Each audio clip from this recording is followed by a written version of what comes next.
শুরু করছি বাংলা বলছে। বাংলাদেশে দীপু দাস হত্যাকাণ্ডের যে আঁচ, সেই আঁচে তপ্ত এই বাংলার রাজনীতিও। আজকে বাংলাদেশ ডেপুটি হাই কমিশনের সামনে সেখানে যে বিক্ষোভ হয়, সেই বিক্ষোভ এবং সেখানে পুলিশের কঠোর অবস্থান, এই সব কিছু নিয়ে তপ্ত বঙ্গ রাজনীতি। শুভেন্দু অধিকারী তিনি অভিযোগ করেছেন যে এই রাজ্যের পুলিশ, কলকাতা পুলিশ জামাতের পুলিশ হয়ে যাচ্ছে, ওপার বাংলার জামাতের পুলিশ হয়ে যাচ্ছে, এমনই কঠোরভাবে নিশানা করেছেন, কঠোর ভাষায় নিশানা করেছেন শুভেন্দু অধিকারী। অন্যদিকে কিছুক্ষণ আগে আমরা দেখেছি যে ডিসি এসিডি তার অফিসিয়াল যে সোশ্যাল হ্যান্ডেল, সেখান থেকে যেটা লেখা হয়েছে, যে বলা হয়েছে যে এটা কখনোই শান্তিপূর্ণ বিক্ষোভ, শান্তিপূর্ণ সমাবেশ ছিল না, এখানে রীতিমতো প্ররোচনা ছিল এবং ব্যারিকেড ভেঙে সেখানে কিছু দুষ্কৃতী প্রবেশের চেষ্টা করে, যে কথা আয়োজকরা তারাও স্বীকার করে নিয়েছেন। সব মিলিয়ে তপ্ত বঙ্গ রাজনীতি। এবং এরই মধ্যে আমরা দেখলাম যে গত এপ্রিলে ওয়াকফ নিয়ে যখন তুমুল আন্দোলন চলছে, সেই সময় দাঁড়িয়ে শামসেরগঞ্জে যে হিংসার পরিস্থিতি তৈরি হয়েছিল, সেখানে হরগোবিন্দ দাস এবং চন্দন দাস তাদের বাড়িতে ঢুকে তাদের কুপিয়ে হত্যার ঘটনায় 13 জনকে দোষী সাব্যস্ত করা হলো এবং তাদের আমৃত্যু কারাবাসের সাজা দিল আদালত। যদিও পরিবার ফাঁসি চায়, শুভেন্দু অধিকারী তিনি বলছেন যে পরিবারের পাশে থাকবেন এবং উচ্চতর আদালতে যাবেন। এই সব নিয়ে আমরা আলোচনা করব। আমাদের সঙ্গে যারা উপস্থিত রয়েছেন তাদের সঙ্গে পরিচয় করিয়ে দেবো, তবে শুরুতে চোখ রাখবো প্রতিবেদনে।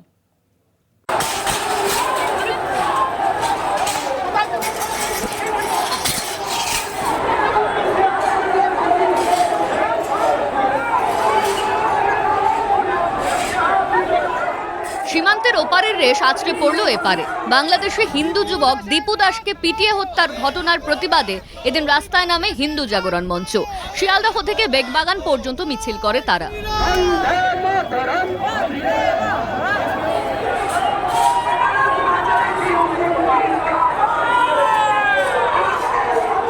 বাংলাদেশ উপদূতাবাসের সামনে এলে উত্তেজনা চরমে ওঠে। চেষ্টা হয় ব্যারিকেড ভেঙে এগোনো।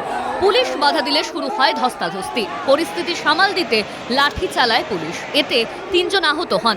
এই ঘটনায় রাজ্য সরকারের বিরুদ্ধে সোচ্চার হন বিরোধী দলনেতা শুভেন্দু অধিকারী। তার মতে হিন্দুদের প্রতিবাদে আতঙ্কে ভুগছেন মুখ্যমন্ত্রী, তাই কলকাতা পুলিশকে জামাত পুলিশে পরিণত করছেন।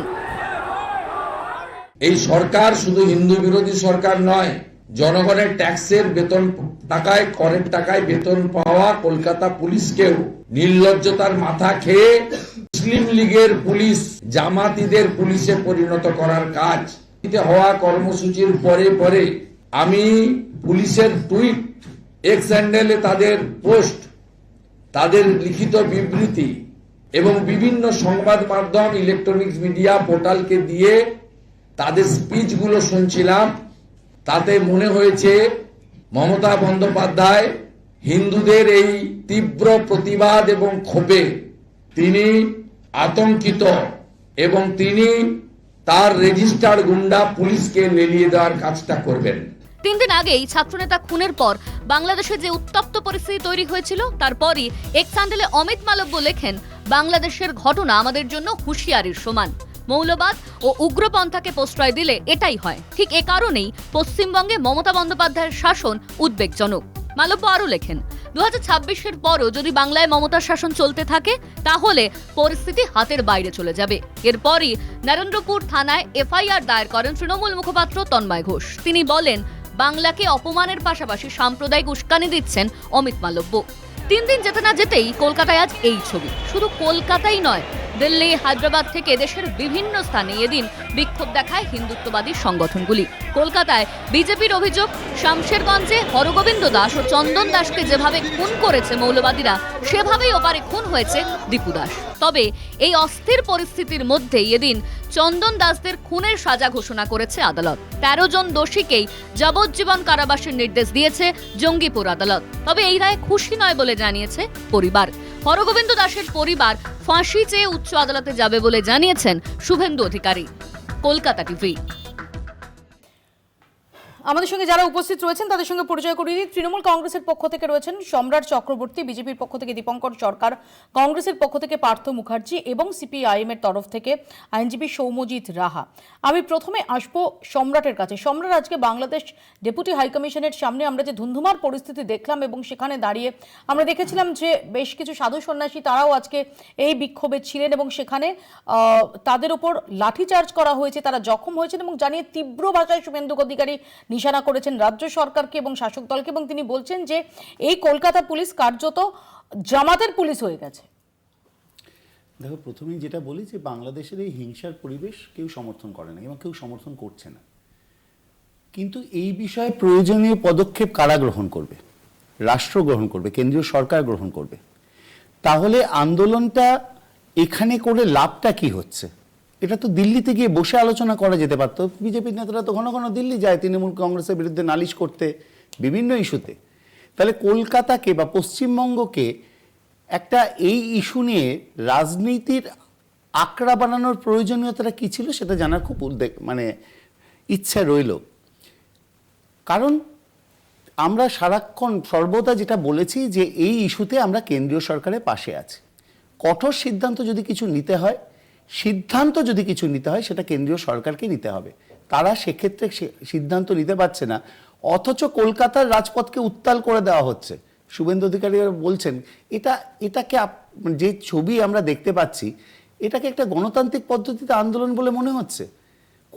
কোথাও এই বাংলাদেশের এই ঘটনাকে কোন জায়গাতে তৃণমূল কংগ্রেস সমর্থন করেছে বলে মনে হচ্ছে যে মমতা বন্দ্যোপাধ্যায় সরকারের দিকে আঙুল তোলা হচ্ছে?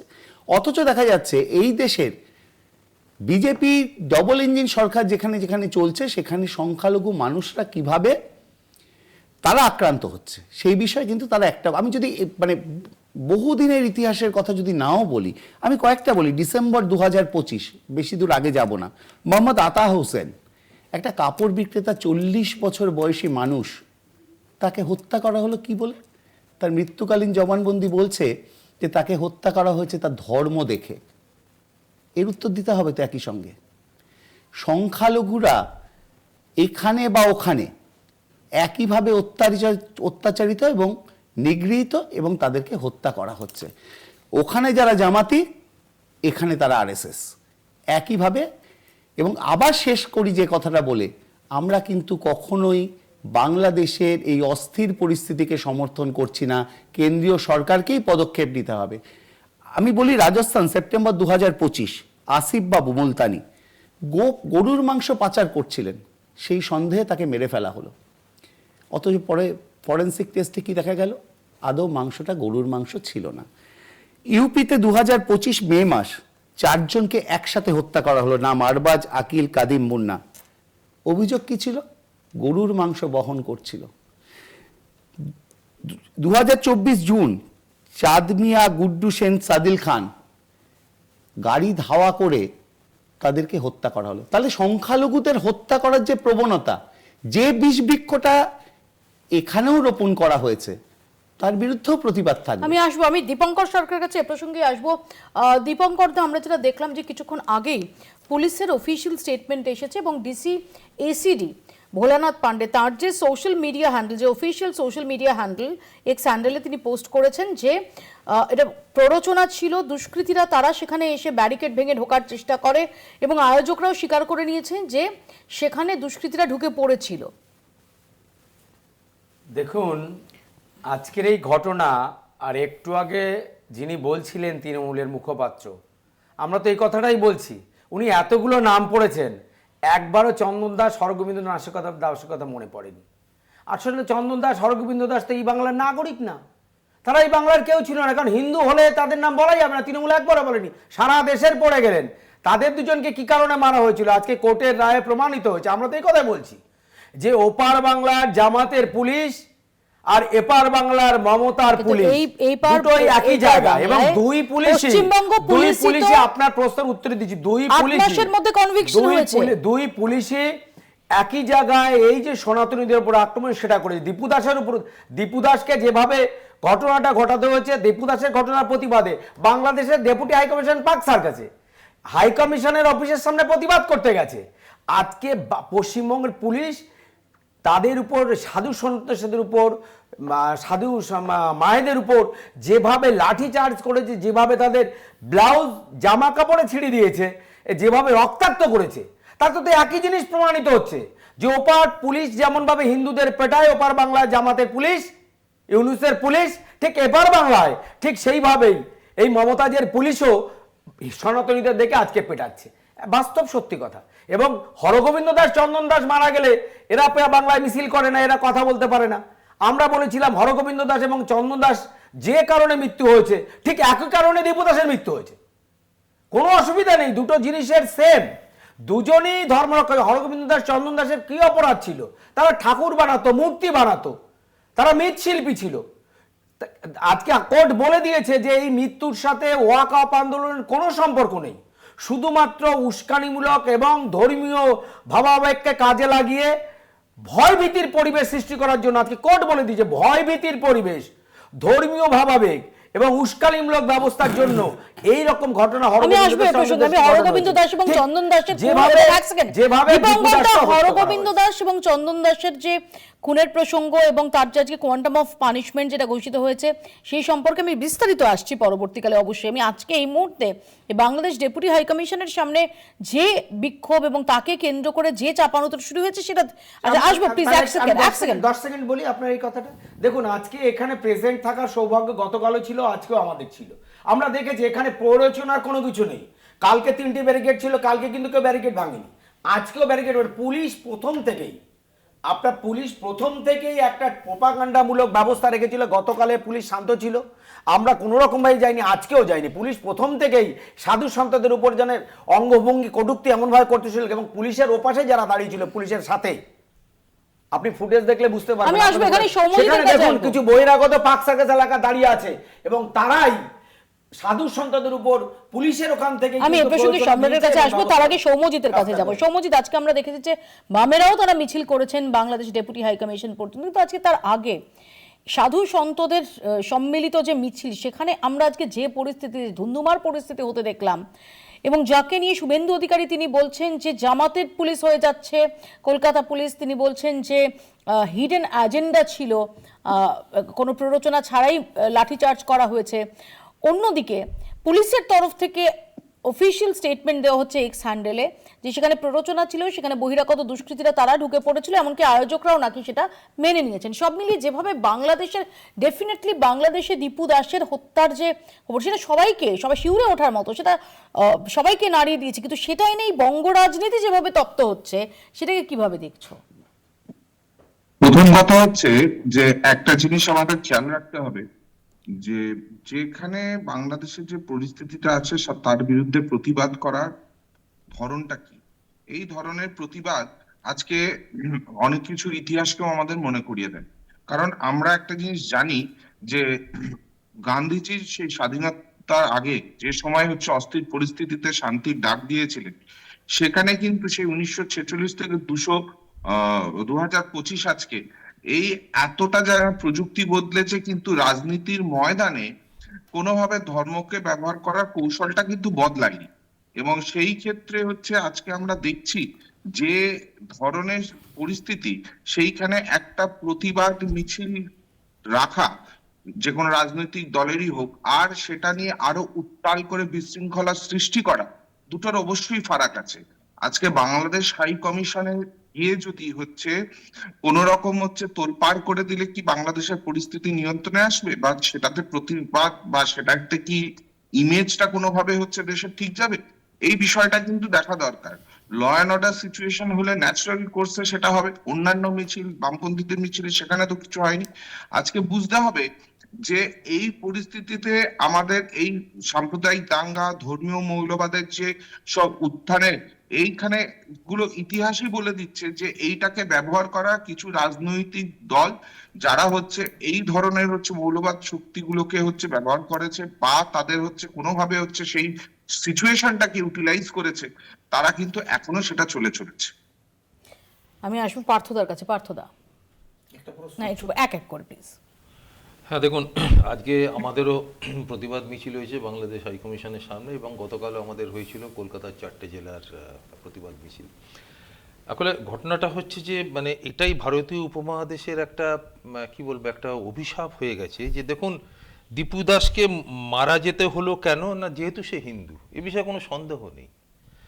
আজকে হরগোবিন্দ দাস বা চন্দন দাসকে মারা যেতে হয়েছিল কেন, তারা হিন্দু বলে।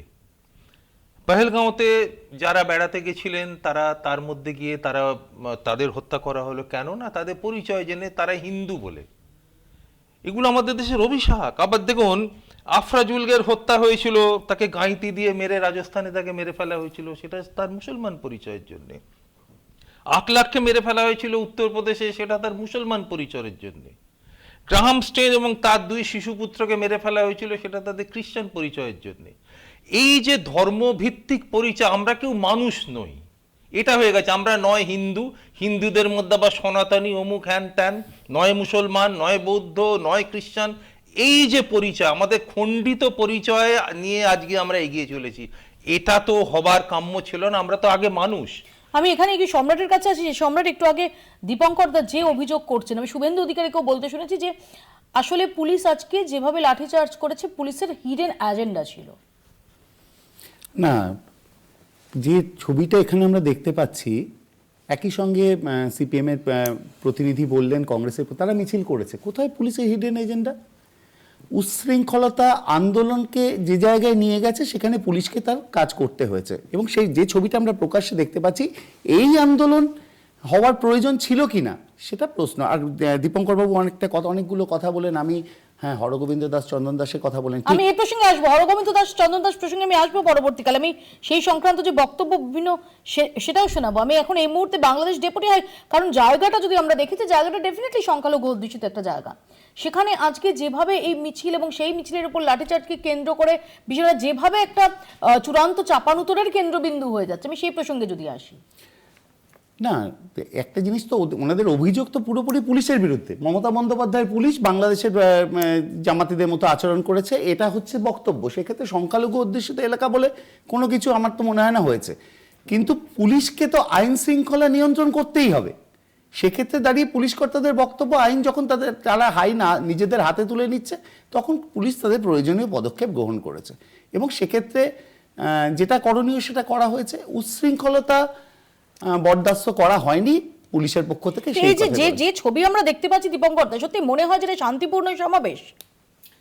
এটা শান্তিপূর্ণ দেখছেন কি, যে আমি তার আগে বলি যে সৌম্যজিৎ বাবু বলছিলেন না যে কলকাতায় মিছিল করে কি হবে, আসলে ওরা ভুলে যান, সিপিএম তো খুব ভুলে যান। এরা গাজায় হলে কলকাতার পরে কি মিছিল হয়, ইরাকের যুদ্ধের পর ইরানের ঘটনা নিয়ে, ইরাকের ঘটনা নিয়ে কলকাতায় আমেরিকান হাই কমিশনের সামনে মিছিলটা আপনি দেখেননি? আপনি তো তখন সাংবাদিক ছিলেন তখন। এই গাজার ঘটনা নিয়ে কলকাতায় মিছিলে দেখেননি?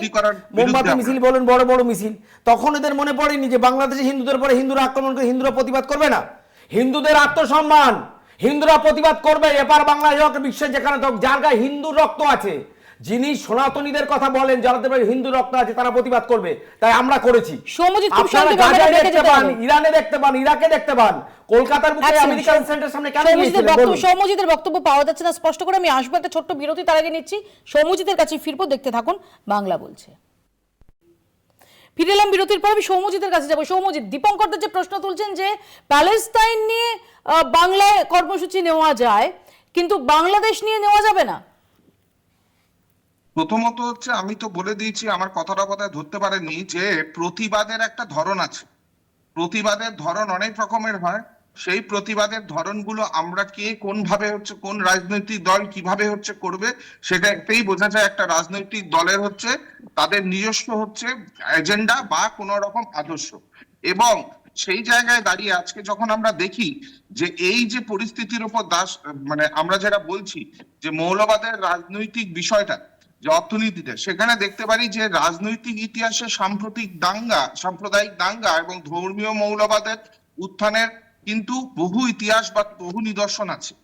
এবং সেইখান থেকে আমরা কিন্তু 1946 সালে গ্রেট ক্যালকাটা কিলিং দেখি, এবং প্যারালালি কিন্তু আমরা নোয়াখালীর দাঙ্গাও যে এখানে ছিল সেটাও আমরা ভুলে যাই না। এবং আজকে যখন যে জায়গায় দাঁড়িয়ে আছে, যে প্রতিবাদ যখন হচ্ছে, প্রতিবাদটা শান্তিপূর্ণ হচ্ছে, সেটা মোমবাতির কথাও উনি বলেছেন, মোমবাতি আলো, নাকি কোথাও গিয়ে বিশৃঙ্খলা সৃষ্টি করার উদ্দেশ্যে, নাকি সেটা রাজনৈতিক কোনো মাইলেজ বা অ্যাট্রাকশন পাওয়ার জন্য, সেটাও কিন্তু বিশেষ্য। আজকে যখন প্রশ্নগুলো করা হচ্ছে, সেখানে যখন বিশেষভাবে রাজনীতি বা দেশ সেগুলো নিয়ে প্রশ্ন করা হচ্ছে, উত্তরগুলো আসছে কিন্তু ধর্মকেন্দ্রিক। সেই জায়গাটাই মাথায় রাখতে হবে যে মানুষ কি শুধু তার ধর্ম দিয়েই আইডেন্টিফাইড হবে? আমি এখানে আমি এইটাই আমি হচ্ছে শুভেন্দু অধিকারী তিনি নিশানা করেছেন খোদ মুখ্যমন্ত্রীকেও, কি বলেছেন একটু শোনাবো।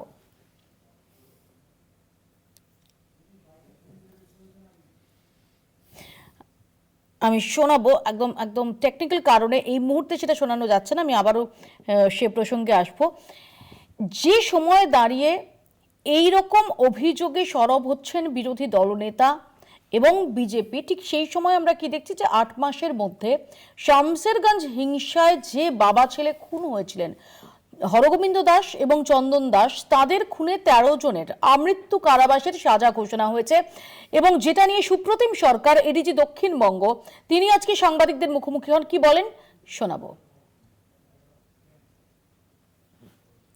যে 13 অভিযুক্ত যাদেরকে দোষী সাব্যস্ত করা হয়েছে তারা প্রত্যেকেই স্থানীয় বাসিন্দা, জাফরাবাদ এবং সংলগ্ন এলাকাগুলোর বাসিন্দা। কিন্তু যেটা আমি বললাম, এই যে 11 এবং 12ই এপ্রিল যে অশান্তির ঘটনা ঘটে সুতি এবং শামশেরগঞ্জ এলাকায়, সেই ঘটনাগুলোতে যে সরকারি সম্পত্তি ভাঙচুর, পুলিশকে মারধর ইত্যাদি, আর্সন, ভ্যান্ডালিজম, অগ্নিসংযোগ, বেশ কিছু ঘটনা ঘটে। তার ভিত্তিতে প্রায় 100টিরও বেশি এফআইআর করা হয় এবং সেই এফআইআর গুলোরও তদন্ত চলছে। এবং এই কেসগুলোতে যারা অভিযুক্ত তাদের মধ্যে আমরা বহিরাগতদের নাম পেয়েছি, যারা সংশ্লিষ্ট এলাকার বাসিন্দা নন, স্থানীয় বাসিন্দা নন, যারা বাইরে থেকে এসেছিলেন, ঝাড়খণ্ডের পাকুড় এবং সংলগ্ন এলাকা থেকে। আমি নির্দিষ্ট সংখ্যাটাও আপনাদের বলে দিতে পারবো, অনেকগুলো কেস তো, কিন্তু বহিরাগত যোগ আমরা সেই ওই যে দুদিন অশান্তি হয়েছিল শামশেরগঞ্জে, সেই যোগ আমরা পেয়েছি। তার তথ্য প্রমাণও আমাদের কাছে আছে এবং সেটা আমরা আদালতের কাছে পেশও করেছি।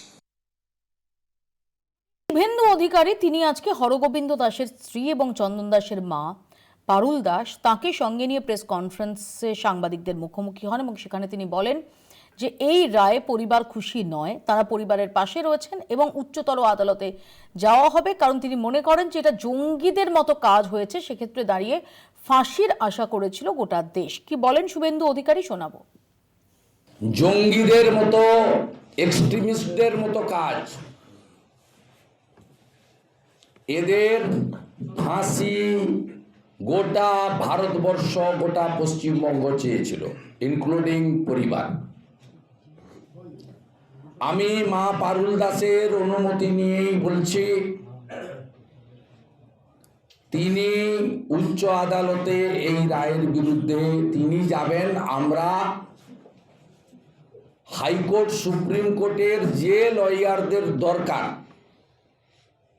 সেই লয়ারদেরকেই উনার পরিবারকে যাতে আইনি লড়াইতে সাহায্য করে তার ব্যবস্থা আমরা করব।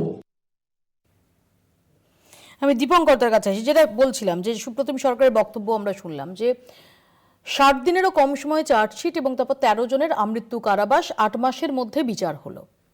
দেখুন, একই সঙ্গে বহিরাগত যোগের কথাও তুলছেন তিনি, যে ঝাড়খণ্ড থেকে, পাকুড় এবং অন্যান্য জায়গা থেকে বহিরাগতরাও এসেছে। আমরা তো এই কথাই বলছিলাম, যদি বহিরাগত এসে থাকে তাহলে ওই এলাকার পুলিশরা কি করছিল, ওই এলাকার থানা কি করছিল? কেন থানা থেকে মাত্র 300 মিটার 400 মিটারের দূরের মধ্যে, থানা থেকে 2 ঘন্টা পরে পুলিশ গেল হরগোবিন্দ দাস, চন্দন দাসের বাড়িতে?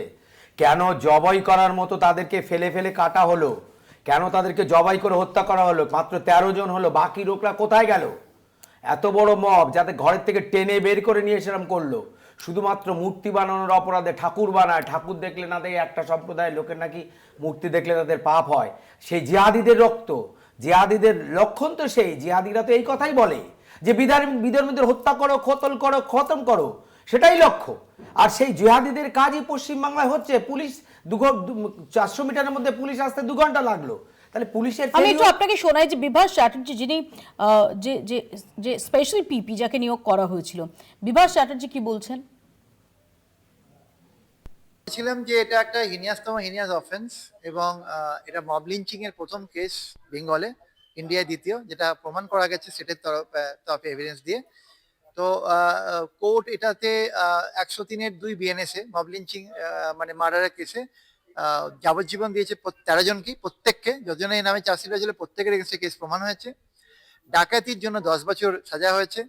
হাউস ট্রেসপাস, ঘর ভেঙে থেকে বের করে আনার জন্য 10 বছর সাজা হয়েছে, এবং রায়োটিং এর জন্য 5 বছরের সাজা হয়েছে, এবং ভিকটিম যিনি আছেন তাকে 15 লক্ষ টাকা কম্পেনসেশনের ব্যবস্থা করা হয়েছে।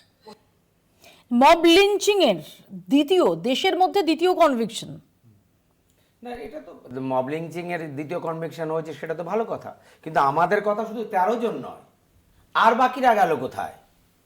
এত লোক তো এলো, 13 জন তো মানেনি, সম্রাট। দেখা যাচ্ছে প্রচুর শয় লোক, সম্রাট। তাহলে কোথায় গেল? সম্রাট। তারা কেন সাজা পেয়ে গেল? তাদের সাথে কাজ আছে, তারা রাজনৈতিক দল। আমি বলেছিলাম ওই ঘটনার সাথে লোকাল কাউন্সিলরের একটা ভিডিও কিন্তু সামনে এসেছিল, তার নাম বাদ গেল কেন? কেন এই যে দিলদার, মনিরুল ইকবাল, তারপরে নুরুল আকবর, নামগুলো শুধু একটা সম্প্রদায়ের লোক এবং বাকি লোকগুলো সব বাদ হয়ে গেল। সম্রাট, আমি বলি একটু আগে যেটা বলছিলেন সেখানে একটা লাইন বলে আমি পরে ইয়েটা আসছি। দীপু দাসের খুনি জামাতিরা, উনি একবারও এতজনের নাম বললেন, রামনারায়ণের নাম বললেন না। আমি বাংলাদেশ সরকারের কাছ থেকে কিছু আশা করি না, কিন্তু কেরল সরকার নিশ্চয়ই ব্যবস্থা নেবে। রামনারায়ণকে কারা খুন করলো, তারা যদি জামাতি নয় তারা সন্ত্রাসী, এটাও মেনে নিতে হবে। হিন্দুদের কথা বলছিলেন না, হিন্দু ধর্মের পেটেন্ট নিয়ে বসে আছেন, তাহলে রামনারায়ণের নামে একবারও আনলেন না। এটা আপনি 100 বার বলুন, খুশি হব। রামনারায়ণ রাম কেন খুশি হব। রামনারায়ণ নাম বললেন না কেন? রামনারায়ণ নামের কথাটা আমার জানা নেই, বিষয়টা আমি জানা নেই, কিন্তু আপনার কথা হচ্ছে বলছি আপনারা করেছেন বলে জানা নেই। একদম না, কারণ সেখানে নাম থাকলেই যে হবে একদম কথা, নাম হবে বাংলাদেশের থেকে নাম পাল্টে নিচ্ছে, বাংলাদেশে বাবা মা পাল্টে নিচ্ছে, সেটা আপনাদের তো হয়, সেটা আপনারা করে দিচ্ছেন, বার্থ সার্টিফিকেট বাংলা থেকে পাঠিয়ে দিয়েছেন কিনা 2 নম্বরই করে জানা যায়। আচ্ছা, পরের প্রসঙ্গে আসি। আসুন, রামনারায়ণ ইকবাল রামনারায়ণ হয়ে গেছে। আপনাদের বিএসএফ কি এক করলো? সেকেন্ড আর সেই বিএসএফ এর কাটাকাটা দেয়নি, আপনি বন্ধু কংগ্রেস সরকার এত বছর এক সেকেন্ড এক এক করে দীপঙ্কর দা এক সেকেন্ড আসবো প্লিজ, আমি আসবো পার্থদা এক সেকেন্ড প্লিজ। আচ্ছা, আমি শুধু একটা কথা বলি, ঘটনাটা দুর্ভাগ্যজনক, একদম স্বীকার করতে কোনো রকম দ্বিধা নেই, বাঞ্ছনীয় না, কাম্য না, কিন্তু তবু ঘটনাটা ঘটেছে। কিন্তু পশ্চিমবঙ্গে মমতা বন্দ্যোপাধ্যায়ের নেতৃত্বে আইনের শাসন চলে, যে ক্ষেত্রে 8 মাসের মধ্যে দোষীদেরকে সাজা দেওয়া হয়েছে। এবার যাবজ্জীবন হবে কি ফাঁসি হবে সেটা তো আইনের পথে চলবে, তারা চলুক। কিন্তু এরকম ঘটনা যখন ডবল ইঞ্জিনের সরকারের ক্ষেত্রে ঘটে, তখন তাদেরকে বিজয় মালা পরানো হয়। সিপিএম এর 34 বছর এই সব গণহত্যার ঘটনা যেগুলো ঘটেছে, সেগুলো কোনো ক্ষেত্রে আমি একটু থামাবো সম্রাট, তোমায় আমি একটু শুনে নেব যে হরগোবিন্দ দাসের স্ত্রী, চন্দন দাসের মা পারুল দাস, তিনি কি বলছেন। আমি ফাঁসি চাইছি, আমার ছেলে স্বামীকে হত্যা করলে এমন করে কেটেছে, ছেলেকে তো একবারে খাসি কাটা করে কেটেছে, আমার স্বামীকে তো একবারে বুককে চিড়ে দিলে, কি দিয়ে যে চিনলে, এই দিয়ে কুড়ুল দিয়ে কাটলে কি ভোজালি দিয়ে কাটলে, আমার স্বামীকে লাককে একবারে একটা পাথর ছুড়লে, পাথর এখানে লাক ফেটে গেল, তারপরে আমার এখানে মেলে পাথর ছুঁড়ে একবারে, আর দরজাকে তো কেটে ফেলিয়ে দিলে, একবারে কিচ্ছু ছিল না। মমতা যাবে বলে যে রেতে বলে রাতে একটা সময় এই পিন কাটা যায়, মেয়েরা দুদিকে পাইমান মেরেছে।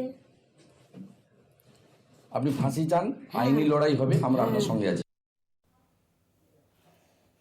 পারুল দাস ফাঁসি চাইছেন, শুভেন্দু অধিকারী বলছেন গোটা দেশ ফাঁসি চেয়েছে, কিন্তু এখানে আমৃত্যু কারাবাস হয়েছে এবং উচ্চতর আদালতে যাবেন, এবং সর্বতোভাবে যত বড় উকিল লাগুক না কেন সেটা দিয়ে শুভেন্দু অধিকারীরা পাশে থাকবেন।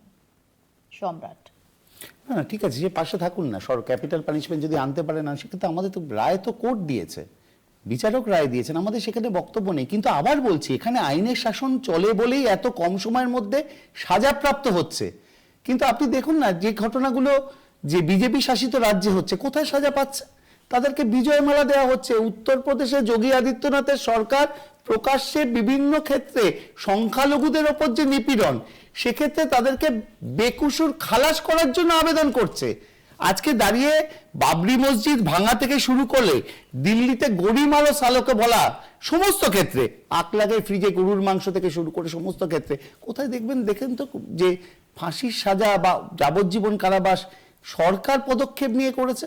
আবার বলছি, এখানে আইনের শাসন চলে, 34 বছরে আইনের শাসন চলেনি বলে বিভিন্ন গণহত্যা সংগঠিত হয়েছে, এবং ডবল ইঞ্জিন সরকারের ক্ষেত্রে এই ধরনের অপরাধ প্রশ্রয় দেওয়া হচ্ছে। সৌম্যজিৎ, আজকে যে কোয়ান্টাম অফ পানিশমেন্ট ঘোষণা হয়েছে এবং আমরা যেখানে দেখলাম যে 13 জনকে আমৃত্যু কারাবাসের নির্দেশ দেওয়া হয়েছে, এই রায় নিয়ে হরগোবিন্দ দাস, চন্দন দাসের পরিবার তারা সন্তুষ্ট নন, তারা উচ্চতর আদালতে যেতে চান। শুভেন্দু অধিকারী তিনি বলছেন যে তারা সর্বতোভাবে পাশে থাকবেন, এবং হরগোবিন্দ দাস, চন্দন দাস তারা কিন্তু সিপিআইএম সমর্থক ছিলেন। বিষয়টা হচ্ছে যে প্রথম কথা হচ্ছে জাজমেন্টের রিজনিংটা না দেখে বলাটা ঠিক হবে না, যেহেতু রায়টা পুরোটাই ডিটেলস দেখে নিতে হবে সেটা কিভাবে হয়েছে, এভিডেন্স বেসড হয়েছে। এবং সেই ক্ষেত্রে এটা সেম ভূমিকা স্টেটেরও থাকে, স্টেট পুরো জাজমেন্টটা অ্যানালাইজ করে হচ্ছে সেটার এগেনস্টে এনহ্যান্সমেন্টে যাবে কি যাবে না সেটা ডিসাইড করে। কিন্তু একটা জিনিস আছে সেটা আমাদের ভুলে গেলে চলবে না, বেশ কিছু সুপ্রিম কোর্টের জাজমেন্ট আছেই যে ক্ষেত্রে ওই enhancement of punishment by victim হওয়া সম্ভব কি সম্ভব নয় সেই বিষয়টা দেখার বিষয় আছে। এবং আলটিমেটলি হচ্ছে অবভিয়াসলি যদি আজকে সেই ক্ষেত্রে ভিকটিম কোনো সময় যায়, ন্যাচারাল কোর্সে স্টেট তো সেখানে অপোজ করে না। যেটা এখানে শুনলাম এনহ্যান্স পানিশমেন্টের ক্ষেত্রে যদি হচ্ছে আপার কোর্ট হচ্ছে মনে করেন হচ্ছে পানিশমেন্ট এনহ্যান্স করবেন সেক্ষেত্রে করতেই পারেন। সেক্ষেত্রে তো হচ্ছে স্টেট কখনো স্টেট তো কনভিকশনের জন্য চেয়েছিল বলেই কনভিকশনটা হয়েছে না, কনভিকশন সৌম্যজিৎ, আমি যেটা বললাম যে হরগোবিন্দ দাস এবং চন্দন দাস তারা সিপিআইএম সমর্থক ছিলেন। এরই মধ্যে আমরা দেখেছিলাম যে প্রথম যখন মুর্শিদাবাদ সিপিআইএম বিবৃতি দেয় তখন তিনজন, এই হিংসায় যে তিনজনের মৃত্যু হয়েছিল তাদের একজনের নাম উল্লেখ করলেও এই দুজনের প্রথমে নাম উল্লেখ করা হয়নি, পরবর্তীকালে তাদের নাম উল্লেখ করা হয় সিপিআইএম সমর্থক, সেটাও মেনশন করা হয়, মোহাম্মদ সেলিমরা যান সেখানে। আবার যেটা বিভিন্ন সময় বিজেপি বিশেষ করে অভিযোগ যেটা তুলেছে যে তোমাদেরই আইনজীবী মুখপাত্র তিনি একজন অভিযুক্তের হয়ে মামলা লড়েছেন।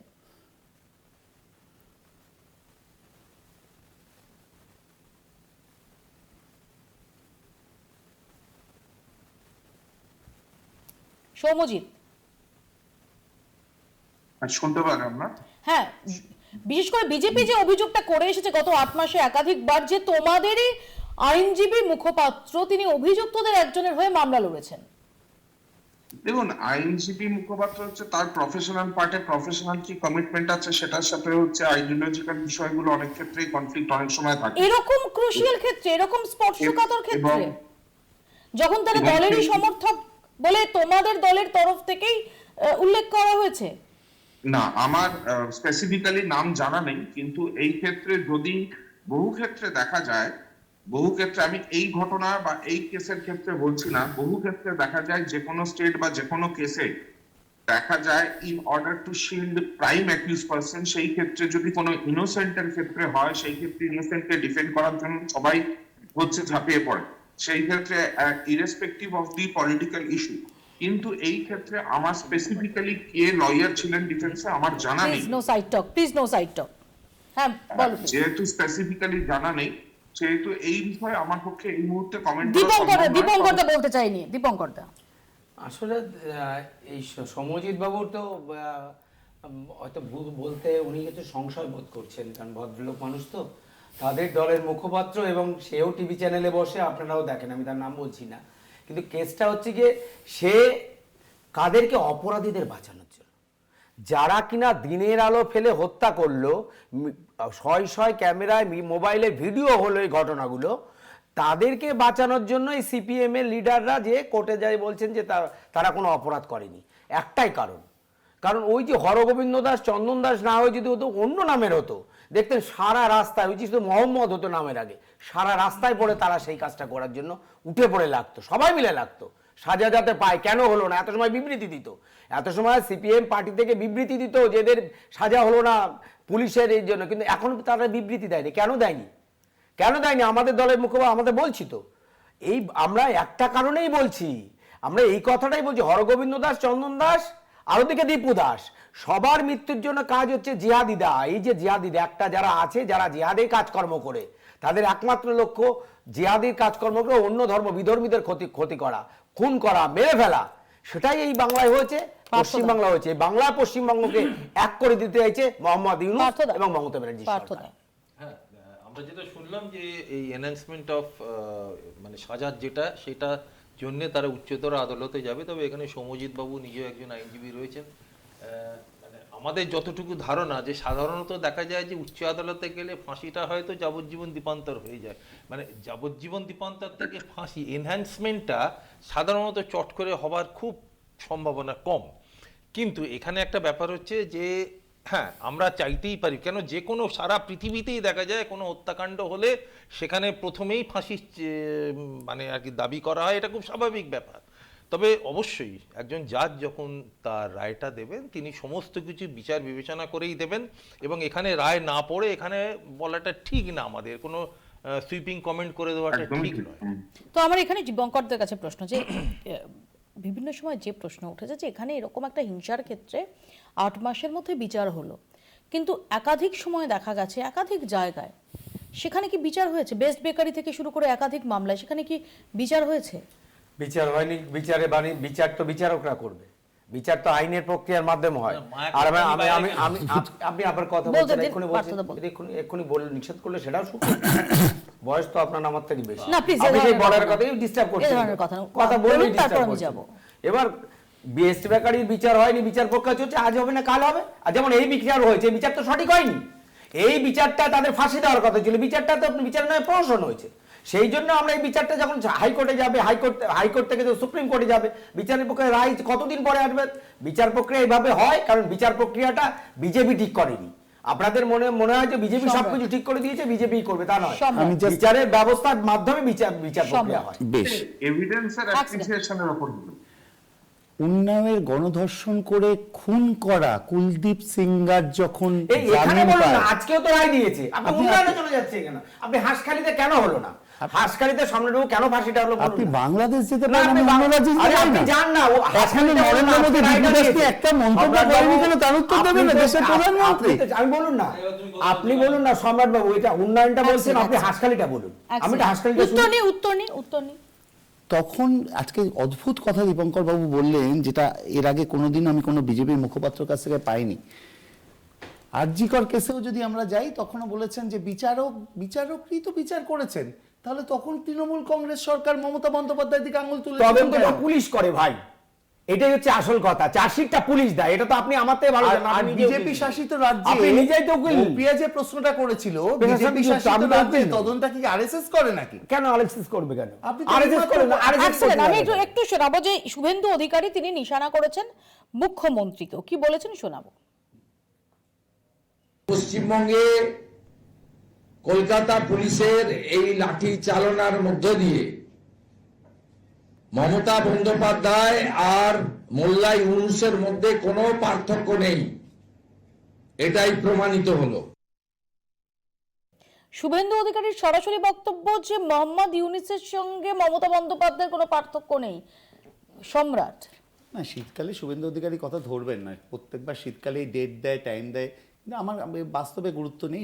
আমার মতো তো এটা মনে হচ্ছে যে মমতা বন্দ্যোপাধ্যায়ের রাজত্ব বা এই শাসনকালের মধ্যে আমরা যেটা রয়েছি, কোন বিশৃঙ্খলা আমরা সারা বাংলা জুড়ে প্রত্যক্ষ করছি আমি জানি না, কোন ভঙ্গিতে কোন কারণে তিনি এই কথা বললেন আমার জানা নেই।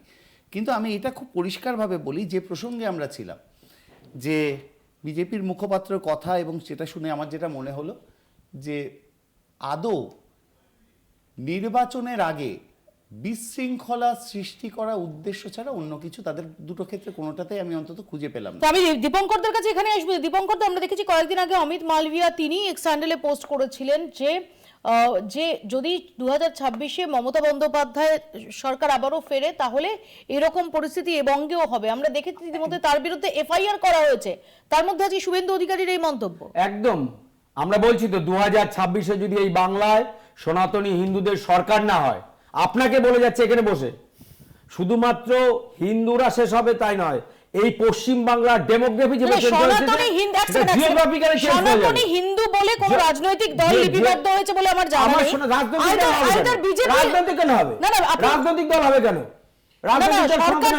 সরকার তো রাজনৈতিক দল করে। আমি রাজনৈতিক দলের সরকার অবশ্যই হবে। সরকার তো রাজনৈতিক দল করে। কারা সনাতনী হিন্দুদের কথা বলে, কারা সনাতনী হিন্দুদের বিপদ হলে রাস্তায় নামে, কারা সনাতনী হিন্দুরা মার খেলে রাস্তায় নামে, সেই জন্যই আমরা সনাতনী হিন্দুদের বলেছি যাদের নামে সেটাই বিজেপি। পার্থদা, হ্যাঁ, ব্যাপার হচ্ছে যে পালঘরে যখন একজন সাধুকে হত্যা করা হয়েছিল, এবং করেছিল যদি একজন হিন্দু, কোনো মুসলিমরা করেনি কিন্তু, তো সেটা নিয়ে বিজেপি অনেক আন্দোলন দেখেছি, অনেক বক্তব্য দেখেছি। তো যে মানুষটা হত্যা করেছিল, যাকে মারা হয়েছিল সে ছিল সনাতনী হিন্দু, আর তাকে যে মেরেছিল এই কদিন আগে সে ভারতীয় জনতা পার্টিতে জয়েন করেছে। এই হচ্ছে সনাতনী হিন্দুর প্রতি আলটিমেটলি অসত্য কথা বলছে। কি অসত্য কথা? পুরোটাই ফালতু কথা। না, পুরোটাই ফালতু, অসত্য কথা, পুরোটাই ফালতু নয়, পুরোটাই ফালতু। খোঁজ নিয়ে দেখতে পারো। খুব ভালো। কথাটা হচ্ছে যে প্রতিবাদ এই প্রতিবাদ কংগ্রেস যারা জিনিস। করতে গেছে তাদের তো মানে কোনো অন্যায় নেই, কিন্তু কথাটা হচ্ছে যে আগামী এই প্রতিবাদটার উদ্দেশ্য যখনই আগামী কয়েক সৌম্যজিৎ। মাস আগে নির্বাচনটা যখন হিন্দুত্ববাদ সামনে কারা রাখা চায়? হয়, সমস্যাটা হচ্ছে হিন্দুত্ববাদ তখন চায় ধর্মের হচ্ছে সঙ্গে রাজনীতি রাজনৈতিক কেন? হিন্দু। ইসলামিক মৌলবাদ চায় রাজনৈতিক ইসলাম। সাম্প্রদায়িক শক্তির লক্ষ্য সাধারণভাবে ধর্মাচরণ নয়, রাজনৈতিক ক্ষমতা দখলেরই উদ্দেশ্য। এটা এখানে ক্লিয়ার হয়ে যাচ্ছে। এই সম্রাট হিন্দুত্ববাদটাকে ব্যবহার করা হচ্ছে, রাজনৈতিক হিন্দুরাই করে। সম্রাট দেখো, খুব পরিষ্কারভাবে বলি যে একটা সময় যাদেরকে রাজাকার বলা হতো তারা আজকে জামাতি, আর একটা সময় যাদেরকে সাভারকারের অনুসারী বলা হতো তারা ঠিক। এখন আরএসএস এর সন্ত্রাসী। একইভাবে সন্ত্রাসের বিষবৃক্ষ দুটো দেশেই বপন করা আছে।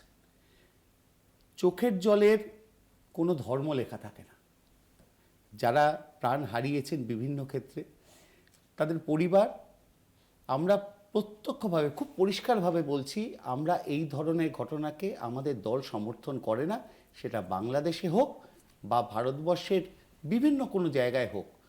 কাজেই আমাদের তাহলে ধর্মান্ধতা প্রোটেকশন নিয়ে দেওয়া, আমরা তাদের কাছে মানবতার প্রোটেকশন পক্ষে। দেওয়ার দায়িত্বটা তো প্রশাসনের ছিল।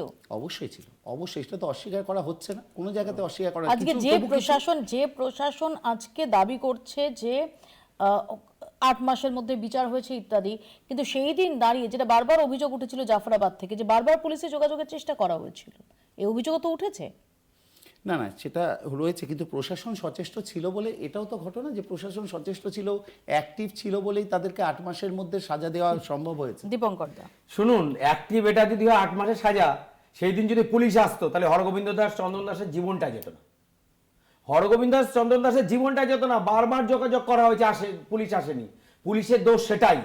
এবং পুলিশ এই ক্ষেত্রে বলছিল না মমতা ব্যানার্জি পুলিশ সবসময় ভালো কাজ করেছে। সিএর আন্দোলন মনে আছে তো আপনার? আমরা তসমিয়ার আন্দোলন দেখেছিলাম তো কলকাতার পরে, আমরা ভাঙড়ের জমি আন্দোলন দেখেছিলাম তো। একটা আন্দোলন যে ভাঙড়ের জমি আন্দোলনে একদিনে 18টা গাড়ি পুলিশ পুলিশের, পুলিশ মার খেয়ে আরজি কলেজ লাইন আজকে তো ডিসি এসিডি যে পোস্ট করেছেন সেখানে বলেছেন যে পুলিশের একটি গাড়ি ভাঙচুর করা হয়েছে। না, পুলিশের একটা গাড়ি ভাঙচুর কোথায়? পুলিশ তো অনেকে মমতার পর আমি বললাম তো, ময় মমতা আর ময় মোহাম্মদ ইউনুস দুটোই এক। ওখানে যেমন মিথ্যাচার করে হিন্দুদের মারছে, এখানেও মিথ্যাচার করে হিন্দুদের মারছে। আর বলছিল না সমজিৎ বাবু, 100 বার না 1000 বার, জীবনে যতটা রক্তবিন্দু থাকবে ততবার বলবো আমরা ভারতীয় জনতা পার্টি। আমাদের সময় হিন্দুদের একদম শেষ। বাঁচানোর জন্য বাংলা আমাদের বলছে লড়াই এখানেই চলবে। শেষ করছি। হাজার হাজার দিন চলবে, আর লক্ষ কলকাতা লক্ষ TV। দিন চলবে।